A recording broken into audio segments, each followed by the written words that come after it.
before us here our XY plane. We have our two-dimensional coordinate system.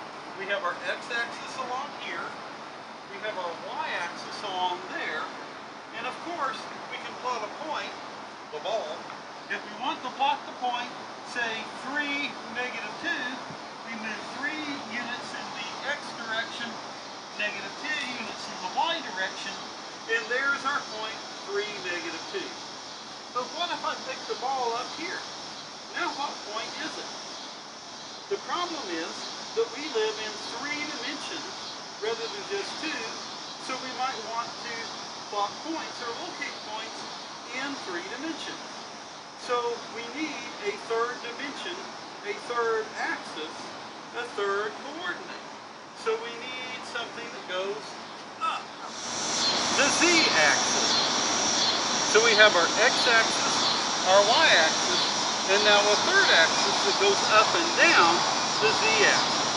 And so what we can do is think of left and right, forward and backwards, up and down as our 3 dimensions then.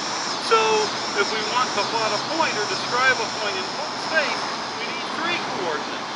So suppose we wanted to plot the point 2, 1, 4, we would go from the origin, 2 units in the x direction, 1 unit in the y direction, and then 4 units up. And so that's all there is to plotting points then in 3 dimensions, or locating those points. Now, let's think about the XY plane. You called it the XY plane, so why did we call it a plane? Because it was 2 dimensions. And notice that the XY plane, the ground, contained the y-axis and the x-axis, right? But what if instead we chose 2 different axes? What if we wanted the plane that contained the x-axis and the z-axis? Then that plane would be along here. It would be as if we have this big wall here that goes up and down, left and right. Or we could use the y and the z-axis. So it would be as if we have a big wall along here, along the y-z, and we would call this the y-z plane. Now, when we looked at the XY plane, we thought of 4 quadrants, right? You plotted the points there. The first quadrant was where your x and y coordinates were both positive. Then you had the second quadrant, the third quadrant, and the fourth quadrant. But here, with these walls, we could think of this as partitioning up all of space. So if you had an apartment in an apartment complex, and there were walls along here and along here, and this was your apartment, then there would be not only your apartment, but a second apartment across that wall, a third apartment across this wall, and a fourth apartment across that wall. But that's not all. Because you live on the second floor, then below this would be the first floor, right? So below the XY plane, there are more apartments. There's one here, and here, and here, and here as well, below the floor. So that means there are 8 of these apartments, 8 of these spaces. So since there are 8 instead of 4, we will call them octants. And the first octant will be over here, where the x coordinate, the y coordinate, and the z coordinate are all positive. Now, the next thing to consider about the XY plane is that when you plotted points in high school algebra, you did it from above the plane.